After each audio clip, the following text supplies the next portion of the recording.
Hello, and welcome to MRA's 5-Minute HR Feed, the podcast where we share quick and practical information. In the time it takes you to go grab a cup of coffee, you'll gain insights into hot topics and pressing HR issues. I'm your host, Nicole Morehouse, and we're glad you're listening. Before we start, here's our usual disclaimer that the information being shared is not and should not be considered legal advice. Now let's dive into our topic. All right. Greetings, everyone. Thank you for joining us again today. I'm going to take a few minutes to talk to you about the recent presidential action, President Trump's proclamation on H-1B work authorizations. So the headline has made its way through the airwaves, and most of us probably have already heard this news. On September 19th, the White House published President Trump's proclamation proposing to limit the number of H-1B non-immigrant visas by imposing a pretty hefty price tag. So real quickly, I just want to give you an overview of the H-1B work authorization program. So essentially, that's a program that's in place to allow U.S. employers to hire foreign workers in specialty occupations. A lot of us think of technology, for example, but the literal description of it is, specialty occupations that have a high level of expertise, fashion models of distinguished merit and ability, and workers performing services of exceptional merit and ability relating to a Department of War, used to be Department of Defense, cooperative research and development project.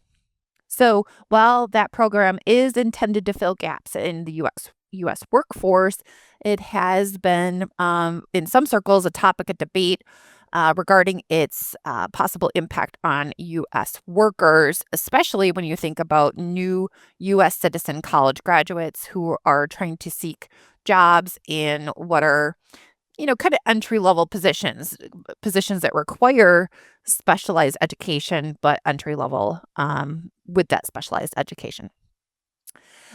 So again, it's debated, does the H-1B program have an impact on U.S. jobs, U.S. worker, U.S. citizens, especially those recent college graduates, and then U.S. companies, U.S.-based companies. So in response to that debate and that ongoing concern about our labor market, that then born was the proclamation that was issued on September 19th. So you can read the proclamation. The White House does have the proclamation posted on their website. So I'm a follower of anything that the White House publishes. So, that's a good place to get a quick news feed. Anything like this comes up, you might be the first to know if you're following that pretty closely. But there's also some good FAQs published by, the U.S. Citizenship and Immigration Services website as well. So there's some FAQs. You have the proclamation on the White House's website. And then, of course, you could always find the USCIS's website information about the H-1B program.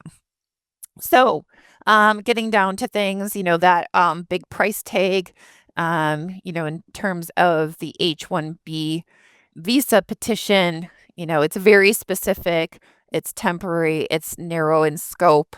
And so it's not a blanket sort of situation. So reading the fine details on this is very important. The proclamation doesn't apply to any previously issued H-1B visas or petitions submitted prior to, I think, midnight, right? The day of the September 21st, according to the FAQs. So anything that is 2026 lottery based and submitted after, I guess it's 12:01 technically, a minute after midnight on September 21st. That is what we're talking about. And so what does this mean for U.S. employers? That remains to be seen. I can tell you that the same day of the proclamation, the U.S. Department of Labor, the DOL, also announced Project Firewall, which is to make a public statement that H-1B compliance will be strictly enforced. So that accompanied the announcement of the proclamation. So it remains to be seen what will happen here. The H-1B program has a very complex impact on our economy. And so, advocates for it will have good arguments for advocating for it, and critics of it will also have some good critiques of the impact of the H-1B program on the U.S. workforce, U.S. jobs, and our economy. So it will be remain to be seen where this goes eventually. If you're looking for expanded details, because this is my 5-minute podcast, and you can't get hyperlinks via a verbal delivery like this, look at our website. Check out our website for an article about this topic, and there you'll be able to find the proclamation itself, the White House page that I referenced earlier, the FAQs that I mentioned, some information about that Project Firewall, and then a deeper dive into the H-1B program itself. So those resources will be in an article. Look for some keywords like H-1B, work authorization, president, proclamation, any of those keywords on MRA's website, and you should be able to find that information. And if you have any questions about this, give us a call anytime. We'd love to help you out. With that, I want to thank you for joining us today and wish you well for the rest of the week. Thank you for listening to MRA's 5-Minute HR Feed. Be sure to follow and connect with us for more podcasts and updates.